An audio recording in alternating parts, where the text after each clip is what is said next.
নবী সাল্লাল্লাহু আলাইহি সাল্লাম আবু তালেবকে কালেমা পড়াবার জন্য কি পরিমাণ কাঁদছে, চেষ্টা করছে।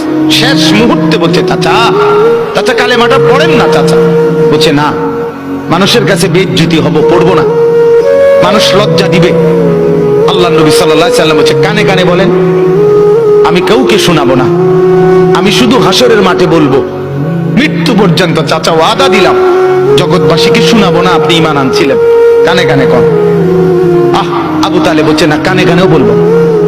এবার নবী বলে চোখের পানি ফেলতে ফেলতে, চাচা এমনও কইতেন না তো, ঠিক আছে চাচা আমি কালেমাটা পড়ি, আপনি শুধু ঠোঁটটা নাড়েন,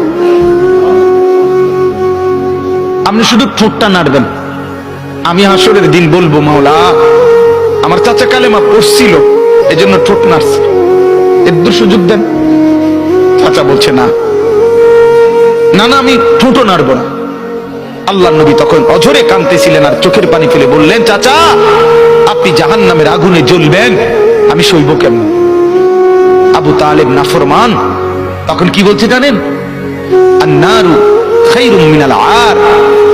মুহাম্মদ, মানুষের কাছে লজ্জা পাওয়ার চাইতে আগুনে জ্বলা অনেক ভালো।